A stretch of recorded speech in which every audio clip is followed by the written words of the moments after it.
Hey, we are here, man. Welcome to the channel, man. Detailing Life, man. I got my boy Jonah here, Detailpreneurs. My boy Mark here with Detailpreneurs. And we got he don't want to be on it. We ain't gonna put him up on here. You know what I'm saying? We got Ross here with Detailpreneurs. He don't want to be up on here. That's cool. He said, "What's up?" You know what I'm talking about? But we just here, man. We chopping up out here in Austin, Texas, man.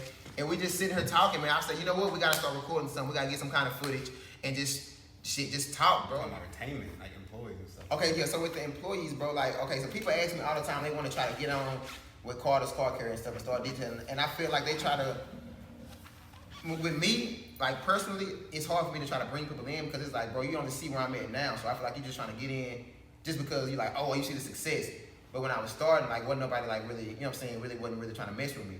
So it's like, how did you get to the point to where you would feel like you was able to start bringing people in? And what made you trust people to bring people in? Because it's hard for me to trust people, bro. Man, I'll start from trust yourself. Like, you gotta trust yourself. And like, you gotta make sure that you really have like the right tools in place before you can bring anybody else on. So like first, like for me, it was about like developing myself because like, you know, I have my fuckboy stage. Like I talk about that all the time. And yeah. So like, what's your fuckboy stage? Fuckboy stage was, you know, I had different businesses. Okay. They failed because I was making money, but I was spending the money on clubs, partying, bottles, things of that sort. Yeah. Right. Young boy status. Exactly. Got money ready to spend. Not investing money where I should be investing it. Fast forward, you know, I relocated and I came back, you know, to Austin, and you know, I met Ross at optical training in Memphis like 2 years ago, and I met Mark through Detailpreneurs. So you know, we've had people come in and out of the business. However, one of the biggest things is like accountability and responsibility. And these two guys, I mean, I can tell you right here, like they know that pretty much ever since they came in, like I haven't been hands-on really. Why? Right. Because I got to be able to trust them. And they got to be able to trust me. Right. And it has to be a two-way street. And without trust, you know, we're not going to be able to grow. If they trust me and I don't trust them, no matter how good of a job they do, right, I'm always going to doubt it. And the same thing with them. Like if they don't trust me, you know, then they're not going to perform to like a standard. And it has to be two ways. And like, you know, I'm not here all the time for the very reason, not because I don't want to be here, but because I trust them. And if I can't trust them, right, I shouldn't be left alone in the shop. And then you shouldn't have them on the team. So what brought you to the point of being able to trust them though? Because it's like, with me, when I say I'm scared of like trusting people is because it's like, I know what kind of work I would do. So it's like, how do you get to the point to trust somebody else, Mark, Ross, to do the work that you would do? Because then at the end of the day, I care more. I care a lot about my name. I understand. Like my name is everything. So well, that's how like you have to set up structure. Okay. Like within, so it's like when I came in here, like with Jonah, I'm like, I knew I wasn't coming here just to scrub tires and vacuum chicken nuggets all day. You know? yeah, the mommy mobiles. Yeah, so it's like I knew that I was gonna come in here. It's like we're doing the washing, the mobile first. We're gonna learn that process. Okay. And then from there, we'll get you on paint correction, ceramic coating, the PPF. Yeah. So it's just creating that structure. So you tell them, like if you're hiring somebody, hey, you're just gonna be scrubbing tires for like a month, you know. Yeah. If they're cool with that and you'll see that they want to learn, then that's kind of like how you say, all right, he wants to learn, he wants to move up. Okay. The guy's mad after like 4 cars scrubbing tires all day, you know, he's not gonna work out. So, but you already had experience in the detailing thing anyway, because when you was in Chicago, you was doing the airplanes and shit. Yeah. So, you know what I'm saying, like, so was it easier for you to trust him with him already having that experience or something? Well, the thing is, did y'all meet at the first time we met was when I met you at before I met him. Really? Yes. Okay. So I met Mark prior to, but first time we actually like met in person was at Mobile Tech. Okay. And then I was contemplating closing down the business because you know I and the guys know this. I'm working on like, different ventures. And that's when I said, hey, if y'all want to, I mean, the shop's yours. So I pretty much like gave them my dream shop, like, cause I'm not really here that much. Right. But I wanted to make sure that they had the proper foundation, they had the right tools, they had the equipment, they had everything necessary so that they can't come back and be like, I couldn't do this because I didn't have this tool or whatever, or you know, the power went out, or your passion is more so the business side. My business, I'm business 100%. Yeah, you business, like you like the detail, but your thing is business. No, I do not like the detail. No, on camera. On camera, I do not like the detail. Not like to be on camera, Jonah, Detailpreneurs, does not like the detail. No. He likes the business side. The business side. Okay. Because at the end of the day, here's the problem, right? In our industry, one thing that I see a lot of people, they maintain this as a hobby. Yeah. Okay? Okay. And so the problem is, if I maintain this as a hobby, Mark couldn't be here, Ross couldn't be here. Why? Because I wouldn't be able to pay them, you know, it's like, they maybe be hourly, $10, $11 an hour, which is hard to like, live off of. Okay. Right. Definitely. So in order for me to be able to acquire talent, it's important for all of us to be on the same goal, because I gotta know what Mark wants. I gotta know what Mark wants, and I gotta know what Ross wants. Because Right. I gotta help them be able to accomplish their goals. And that's one thing that I strive a lot on, is not just focusing on my business and like our business, it's focusing on the guys. Because I want them to grow. Like if they're in the same position here, like a year or two down the road, I failed them.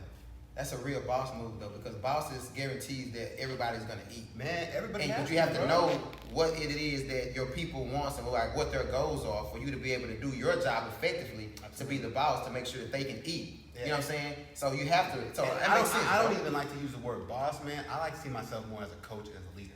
Like, It's still I ain't saying like it's No, a no, boss. no, I'm saying it's I like know. a boss move. Like you like bosses are always like, not saying boss. I'm just saying like the guy that's, you know what I'm saying, making sure everybody gonna make sure his team win. Yeah, yeah. You know what I'm saying? Like, and the guys know. I mean, I'll say this on camera. Like they're like, I feel like one thing for me also is like knowing that they left their homes. He left Chicago. He left Denver. I've thought about that, They bro. left their family. It took Bro, like hold 10 on. minutes. If I say with that, bro, because I ain't gonna lie. When I seen that, bro, hold on, pause. Take a pause and pause for that, bro. Bro, when I saw that you was out here, bro, I was like, bro, I'm tripping. Am I tripping? Because I could have sworn I just seen him in Chicago with the black lighting joint. Yeah. You was doing the black lighting detailing about there in Chicago, so I was like, damn. He just got up and moved because when we made it Mobile Tech Expo in Yeah, Orlando, I was still in Chicago. he was in Chicago.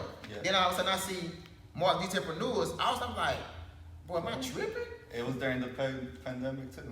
It literally took Whoa. 10 And Ross, took 10 Ross had his minutes. own business too. In Denver. And I went last year. Was it last year? At the beginning, before the I pandemic? think so, yeah. Like Ross and I, we met at the Optico training, and I had barely met him. For me, it's like finding people that are passionate and investing in them, because I had barely known him, Ross. I flew out to Denver. He didn't like. I don't even think he thought I was serious. Like I was like, yo, I'll be out there. We'll go check out some shops or whatever. I showed up. We sat down. We had some meetings. Denver didn't work out, and he's like, hey man, is the offer still on for Austin? I was like, oh hell yeah. I was Bro, like, people shit. never think you serious when you start talking like big shit like that. They like, man, all right, Man, whatever. They what? try to play it out. They like, but then when you come to it, like, whoa, like he was for real. Man, the thing is, like, I don't like to talk. Anything I talk, I make sure it turns into reality. Yeah. And people think I'm crazy. And like, that's one thing that I have learned in business is that if like for me personally, like if I say it, like it may take 6 months, a year, But it's gonna get done. It's gonna get done. I'm the same way. Well, I mean, even like, so I was through the Detailpreneurs program because I know how to detail, right? I'm like, Right. I could take seats apart, do Yeah, carpet yeah. extraction and things like that. But then I'm like, I'm getting like just cash payments. So I'm Mhm. like, well, how do I start a business? Oh, I'm yeah, like, yeah. how do I make this legit? Right. And that's kind of how I got into Detailpreneurs because Is that what Detailpreneurs taught you? yeah, so that's what it taught me, and that's what I liked about it. They're not trying to sell me on, hey, here, use the Products. use our product right here, and then detail this way. It was just what products to use to make money in your business. So it was more about like growing the structure of it, not just detailing. Yeah. So Hence that's the business, why he doesn't like to detail. He's more so on the business side, Yeah. which is a good thing because a lot of people want to know how to get their business to be prosperous as a detailer. They Yeah. think, like you said, it's just a hobby. Yeah. But it's like, how do you take that hobby to make it into a lucrative business and make it official and make it to where you like, man, okay, I'm really doing this thing. And it's not just something I go out every weekend, like, okay, yeah, I watch a car for $25. Like, nah, bro. Like for me, like the first step is obviously setting the foundation. I have to know the whole business. I mean, if I have to come in here, the only thing I really don't know is PPF. And I told Mark, I was like, I really don't care to learn PPF. And I invest a lot of money, you can ask him right here, in him, Yeah. so that we could grow the business. Because like for me, like the number one goal in order, if I know he's gonna succeed, I know he's gonna succeed. The number one goal for me is I can't be working in the business. Got you. Right? Because once I can start working away from the business and I can be away from the shop and I can start focusing on different stuff, they can grow into those roles where they don't have to be present because they know. Our Yeah. goal by the beginning of the summer is to make sure that we have somebody rolling those vans. So these guys never have to leave the shop, right? Then we're going to be able to find people that are reliable there, and they're going to transition into this. Yeah. And they're going to transition into this role, and then like whatever role, like I'm going to be creating more roles as it goes on, and like everybody's going to grow. And that's the most important thing is having a plan for like your team. Like a lot of people just focus on themselves and they focus just like on what they want to do. And if I was here focusing on what I wanted to do, man, we wouldn't even be in the shop like conversing because like I would have never been able to have a team to be able to help me to get to where I'm at. And like that takes a whole collective effort. And it takes me trusting him, it takes him me trusting him, and vice versa. And that's one of the things I think is like real common in the industry is like so many people are so focused on just working alone, and you can only get so far. And you know, if you're always one backache away, you're always one sickness away, you're always one thing away from not being able to produce any income. And if Mark gets sick, I'll step in. If Ross gets sick, I'll step in, or vice versa. But the shop is always going to be going. And with a lot of people that manage a one-man operation, they're focused about being booked out like so many months in advance. And I'll give you a fact. I'm gonna say this here on TV. Not TV, but on YouTube. Yeah, we're on TV, bro. We killing it. All right. So yeah, I'm on the Oprah. Yeah, we're on the TV, bro. So like one The thing details. I say is this though, man. Like it blows my mind because like you see people slaving to the business. Yeah. Right? Slaving to the business. Now, what do I mean by that? I find myself doing it, bro. This is a perfect example. Right?